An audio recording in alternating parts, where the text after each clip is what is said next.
शक्ती, हा काय ठरवलेस तू? म्हणजे सरकारांच्या घरी राहायला तू नाही म्हणालीस हे ठीक आहे, पण खरंच तू तुझ्या निर्णयावर ठाम आहेस?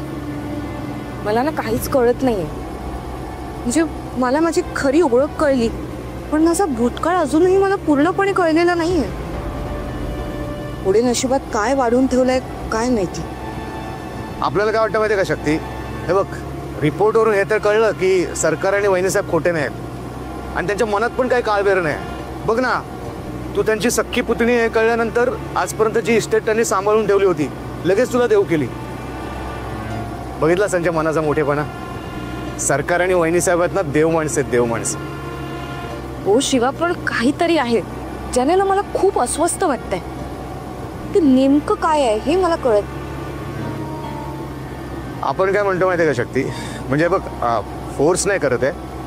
हे बघ, तुला अम्मा आणि आप्पाबद्दल जे वाटतं ना ते साहजिक आहे, बरोबर आहे. पण आपल्याला असं पण वाटतं की तुझ्या हक्काचं जे आहे ना ते तू सोडायला नाही पाहिजे. तुझ्या पण फ्युचरचा विचार कर ना. हे बघ, सरकारांच्या बंगल्यावर राहायला गेलीस तर सगळेच प्रश्न सुटतील. म्हणजे अम्मा आणि आप्पांना पण फायनान्शियल हेल्प होईल. आणि ती तुझ्या आईने जी ट्रस्ट सुरू केली आहे ती तर अजून सुरू आहे ना. तुला पण समाजसेवेची आवड आहे, त्या ट्रस्टमधून तू समाजसेवेचं काम पण करू शकतेस. ट्रस्ट? शिवा शिवा, तुझ्या लक्षात येत आहे का त्या दिवशी आपण त्या ट्रस्टमध्ये काम करणाऱ्या माणसाला भेटलो? अरे पण त्यालाही प्रिन्स काकांबद्दल काहीच माहिती नाहीये. म्हणजे बघ ना, ट्रस्ट याच शहरात आहे, पण इतक्या वर्षात प्रिन्स काकांनी किंवा भद्रावती मॅडमनी त्या संस्थेशी काहीच कॉन्टॅक्ट होत नाही. ह्या सगळ्याचा काय अर्थ काढायचा? शक्ती, अगं याला त्यांची काहीतरी कारणं असतील ना. नाही ठेवला त्यांनी काही कॉन्टॅक्ट, आपल्याला काय माहिती का नाही ठेवला, आहे ना. हे बघ, आजपर्यंत या सगळ्या गोष्टींचा जसा हळूहळू उलगडा झाला ना तशा बाकीच्या पण सगळ्या गोष्टी हळूहळू क्लिअर होतील. एवढं काय त्यात. विनाशकाले विपरीत बुद्धी. यासच जर वागत राहिलात ना तर तुमच्याच कर्माने मराल तुम्ही, संपून जाल. उद्या बघू, पण आधी तुम्हाला हे सांग की कोर्ट शक्तीचं काय करायचंय ते. ती शक्ती उद्या आमच्या नळीचा घोट घ्यायला येईपर्यंत हाताची घडी तोंडावर बोट ठेवायचं का आम्ही? अरे जिबेला लगाम दे. आणि तुझ्या रिकाम्या मेंदूत मी सांगतोय ते ठासून भर. त्या शक्तीचं या घरात येणं, ती इथं राहणं आपल्याच फायद्याचं ठरणार आहे. ती या घरात आली की तिच्यातला दैवी अंश हळूहळू कमी कमी होत जाईल. आणि एकदा का तिच्यातला दैवी अंश कमी झाला, लुप्त झाला की मग युद्ध लढण्यासाठी आपली दानवी शक्ती वाढेल. अरे आगला तुझ्या युद्धाला, तुझं युद्ध तू लढ, पण आमच्या मनगुटीवर बसलेली ती शक्ती कशी उतरवायची ते आधी सांग. हे बघ चेकोबा, आम्हाला आमचं आयुष्य सुखाने जगू दे, नाहीतर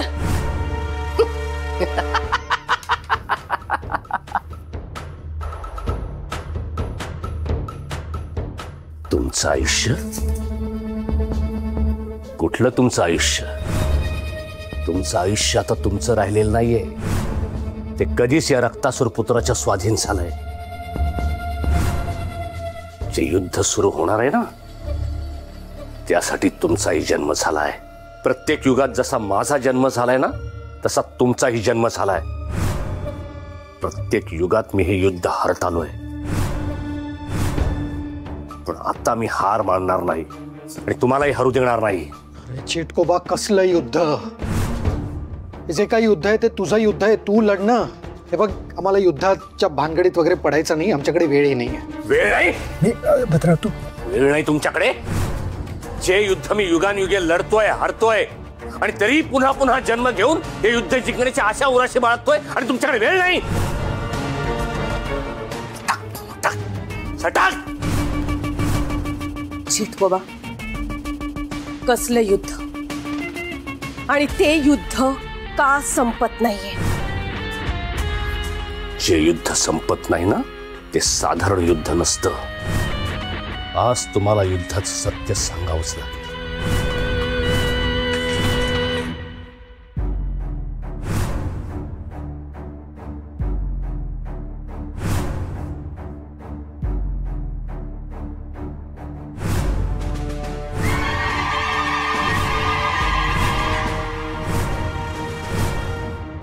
आई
कुठे गेली आई?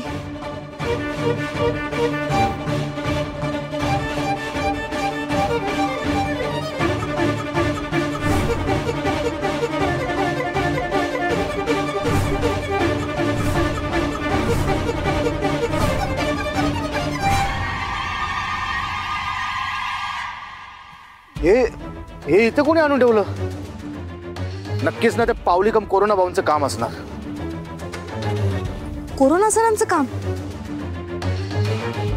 पण हे काय आहे नक्की आणि ह्या सगळ्याचा कोरोना सरांशी काय संबंध? अगे सरकारांच्या बंगल्यावर बघितलं होतं. ते सरकारनं खूप वर्षांपूर्वी ना हायवेचं कॉन्ट्रॅक्ट भेटलं होतं, तर त्याचं मॉडेल आहे. सरकार बोलले होते. हायवेचं मिनिएचर? हा थांब, आपण जरा इकडे पण बघून येतो.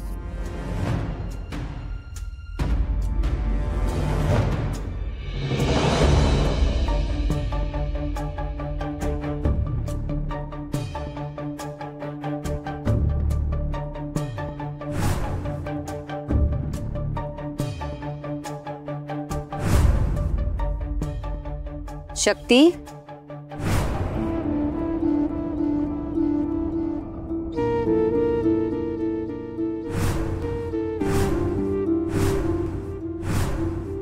सावर बाळा स्वतःला. तुला अजून खूप मोठी लढाई लढायची आणि मला माहिती आहे तू खूप स्ट्रॉंग आहेस. माझी शक्ती स्ट्रॉंग आहे, आईपेक्षाही जास्त स्ट्रॉंग आहे. आई हे बघ, हे जग खूप छोटस आहे. फिरून फिरून आपण त्याच ठिकाणी येतो जिथून काहीतरी सुटलेलं असतं. त्यालाच आपण नियतीचा फेरा म्हणतो. आज नियती आपल्याला या ठिकाणी घेऊन आली. ही जी प्रतिकृती आहे ती फक्त प्रतिकृती नाहीये. हे ते ठिकाण आहे जिथे एक अध्याय संपला होता आणि दुसरा अध्याय सुरू झालाय.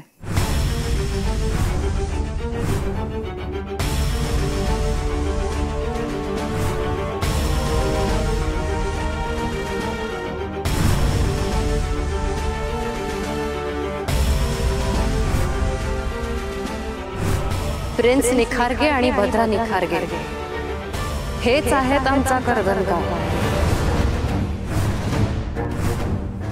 असं कसं होईल?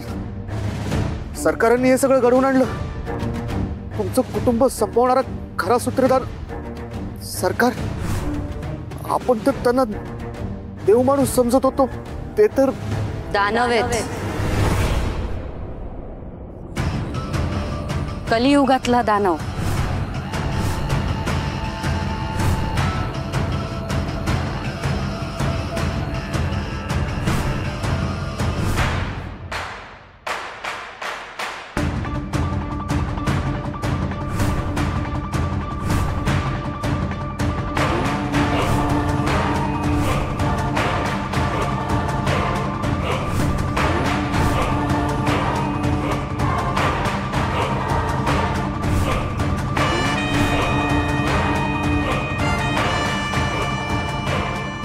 असेच दानव माणसाचे मुखवटे घेऊन आपल्या अवतीभोवती फिरत असतात. स्वतःच्या स्वार्थापोटी आपल्या डोळ्यात धूळ फेकून आपल्याच माणसाच्या पाठीत खंजीर खुपसतात हे लोक.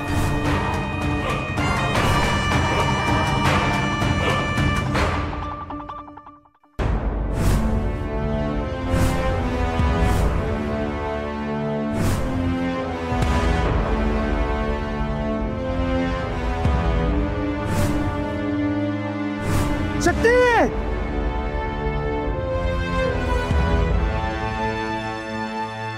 शिवा,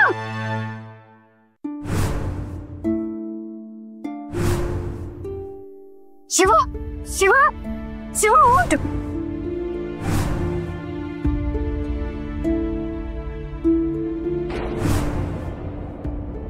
आपल्याही बाबतीत तेच झालंय. ज्या माणसांना मी आपलं समजत होते, माझी माणसं समजत होते, तीच माणसं वैरी निघाली. माझ्या हसत्या खेळत्या संसाराला त्यांची नजर लागली.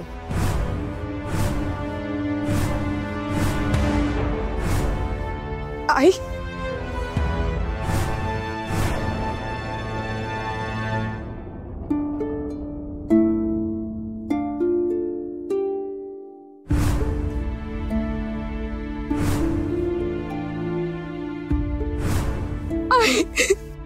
आई, मला ना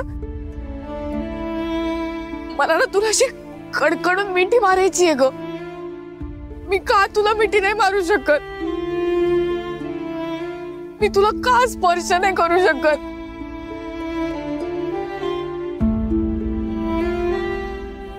माझी पण खूप इच्छा आहे, खूप तुला घट्ट मिठी मारायची, तुला जवळ घ्यायचंय, मला माझ्या शक्तीला कुशीत घ्यायचंय, तिचे लाड करायचे, पण मला नाहीये शक्य. आणि ह्याला जबाबदार ते दोघं आहेत. त्या दोघांनीच माझ्या मातृत्वावर घाला घातलाय आणि माझ्या लेकीला माझ्यापासून दूर नेलंय. ज्यांनी माझं कुटुंब उद्ध्वस्त केलं, माझ्या आईला, वडिलांना, बहिणीला ज्यांनी मारलं, त्यांना मी सोडणार नाही.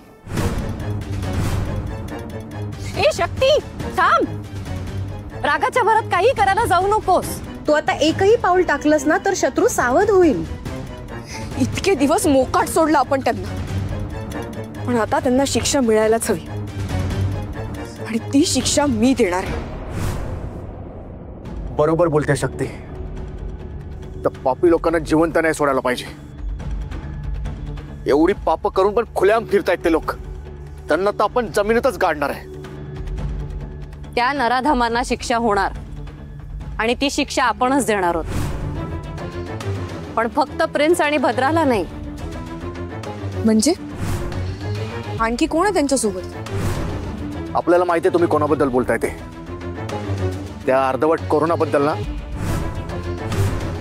त्याचा पण हात असणारच या सगळ्यामध्ये. त्याला जमिनीत गाडणं कठीण नाही आपल्याला.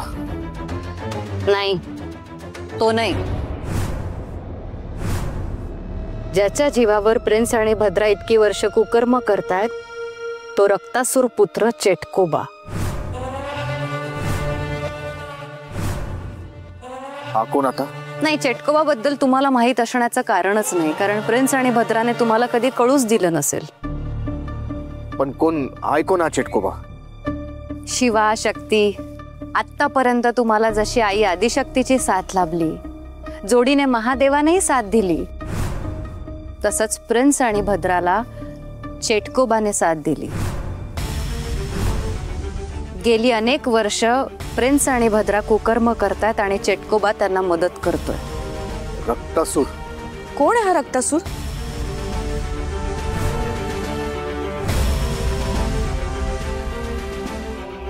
रक्तासूर कोण होता हे जाणून घेण्याआधी आई आदिशक्ती कोण होती हे जाणून घेणं जास्त गरजेचं आहे. जिच्यामुळे सृष्टी जिवंत आहे, जी दुष्टांपासून लांब आहे, अशा आई आदिशक्तीची गाथा मी तुम्हाला सांगणार आहे. शक्ती, तुझा देवावर कधीच विश्वास नव्हता. शिवा तुझ्या आयुष्यात आल्यानंतर देवाकडे बघण्याचा तुझा दृष्टिकोन बदलला. त्यामुळे तुला आई आदिशक्तीबद्दल माहिती असण्याची शक्यता जरा कमीच आहे. त्रैलोक्यात असुरांचा उपद्रव माजला होता. महिषासूर, उद्धट, उर्मट, मदोन्मत, कामांध अशा कितीही वाईट उपमा दिल्या तरी कमीच. महिषासुराने तपश्चर्या करून ब्रह्मदेवाला प्रसन्न केलं होतं. आपला कुणीही देव किंवा दानव वध करू शकत नाही असा वर त्याला हवा होता. ब्रह्मदेवाने त्याची इच्छा नाकारली, पण दुष्ट महिषासुराने आपल्या हट्टाला पेटून फक्त कुठलाही पुरुष आपला वध करू शकणार नाही, पण एखादी डावी शक्ती असलेली स्त्री, जिला 4 हातापेक्षा जास्त हात असतील, अशीच एखादी शक्ती आपला वध करू शकेल असा वर मागितला. ब्रह्मदेवाने तथास्तु म्हटल्यानंतर, हा वर मिळाल्यानंतर महिषासूर अजूनच माजला. देवदेवतांना हरवून महिषासुराने स्वर्गावर हल्ला केला. स्वर्गातल्या सगळ्या देवांना हाकलून स्वर्गावर राज्य करू लागला. इंद्रलोकातल्या सगळ्या देवतांनी एकत्र येऊन भगवान विष्णू, ब्रह्मदेव आणि महादेव या तिघांकडे मदतीची याचना केली. त्या त्रिमूर्तींनी आपल्या तेजांनी एका शक्तीची उपासना केली. त्या यज्ञातून कुमारिका रूपी शक्ती निर्मित झाली. या शक्तीला देवतांनी आपल्याकडचे एक शस्त्र देऊ केलं. त्यामुळे तिचे 18 हात तयार झाले. वेगवेगळे शस्त्र हाती घेऊन अवतरलेली दिव्य शक्ती म्हणजे आदिमाय, आई आदिशक्ती दुर्गा. सिंहावर रूढ झालेली आई आदिशक्ती महिषासुराशी लढण्यासाठी सज्ज झाली. महिषासुराने आपल्याकडचे सगळे सैन्य आई आदिशक्ती समोर पाठवले, पण त्या सगळ्या सैन्याचा आई आदिशक्तीने पराभव केला. महिषासूर वेगवेगळ्या रूपात आई आदिशक्ती समोर येऊ लागला आणि जवळपास 9 दिवस हे महायुद्ध चालू होते. अखेर 10व्या दिवशी आई आदिशक्तीने महिषासुराचा वध केला. महिषासुराने म्हशीचं रूप धारण केलं आणि आई आदिशक्तीने त्रिशूळाने त्याच्यावर संहार करून त्याचा वध केला. एक असुर मारला गेला. पण या सृष्टीत जशी सकारात्मक ऊर्जा पेरलेली असते तशीच नकारात्मक ऊर्जाही असते. जिथे देव असतो तिथे दानव असतोच की. आणि युगानुयुग हे चालत आलेलं आहे. वेगवेगळे असुर अनेक युगात जन्माला आले आणि त्यांचा नाश करण्यासाठी, मानवाची आणि या सृष्टीचं रक्षण करण्यासाठी आई आदिशक्तीने वेगवेगळी रूप धारण केली. विश्वाची जननीच ती, आपली रक्षण करते ती. या आई आदिशक्तीचं पहिलं रूप म्हणजे देवी महाकाली.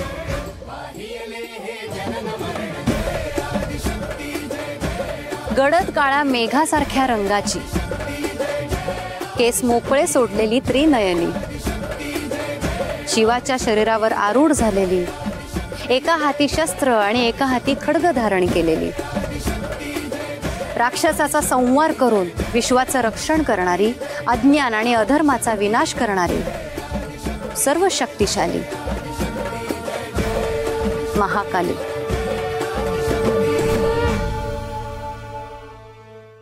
आता देवी महालक्ष्मी, संपत्ती, सौभाग्य, समृद्धीची देवी, कमळावर विराजमान झालेली, हाती कमळ, सोन्याचं नाणं, वरद हस्त, विष्णूची भार्या म्हणून सगळ्या विश्वाची काळजी करणारी, सात्विक स्वभावाची, परोपकारी आणि मेहनत करणाऱ्यांच्या घरी सुखानं नांदणारी, धन, संपत्ती, ऐश्वर्य, सौभाग्य प्रदान करणारी, ती प्रसन्न तर आयुष्य प्रसन्न.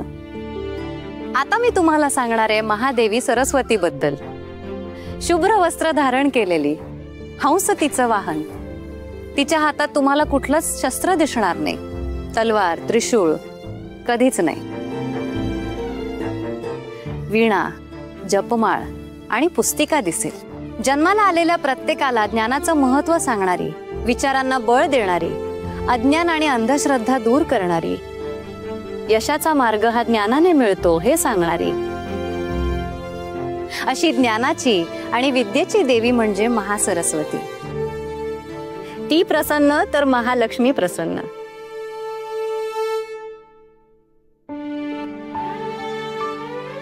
महाकाली, महालक्ष्मी, महासरस्वती ही झाली आई आदिशक्तीची प्रमुख 3 रूप.